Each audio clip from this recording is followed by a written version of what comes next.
often unseen but always felt. Let's move to Kiambu County now. Police officers from Tigoni in Limuru have arrested a man accused of luring young women through social media before robbing them and subjecting them to sexual violence while threatening to kill them.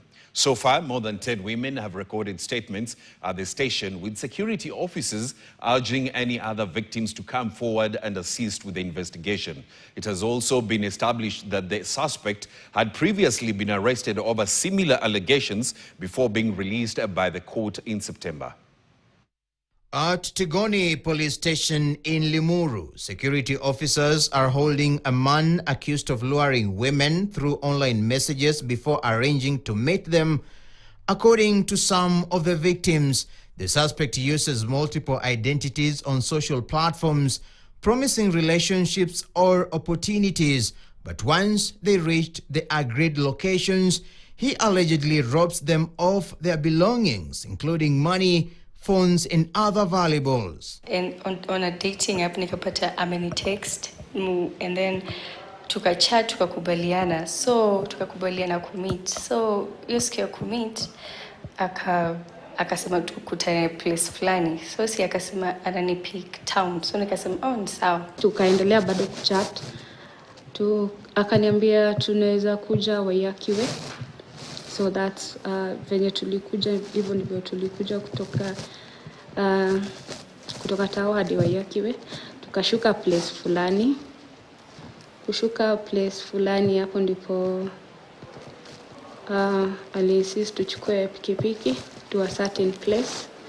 So from there on hapo ndipo hata sikujielewa, so nilijipata tu kwa kichaka. The women further claim that beyond the robbery incidents, the suspect has been forcing them into acts of sexual violence while threatening them with a weapon before fleeing and leaving them in isolated areas.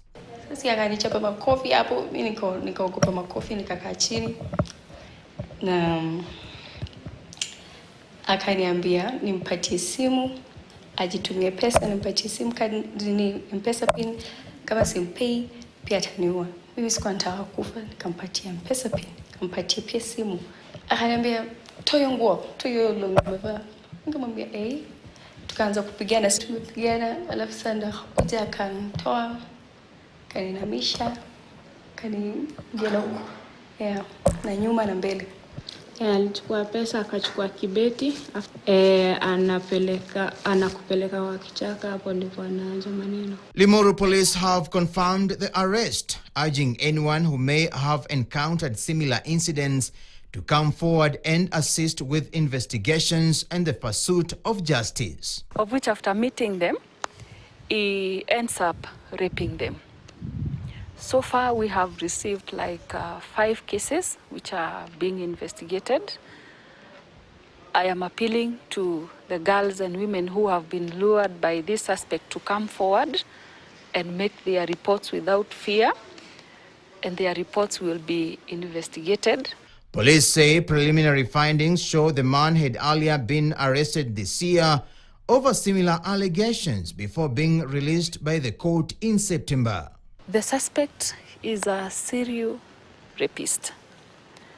Previously, he was arrested and charged for the same offense, and he was released from the court a couple of weeks ago. Well, let's now take a look at what you'll be reading in Kenya's bold newspaper.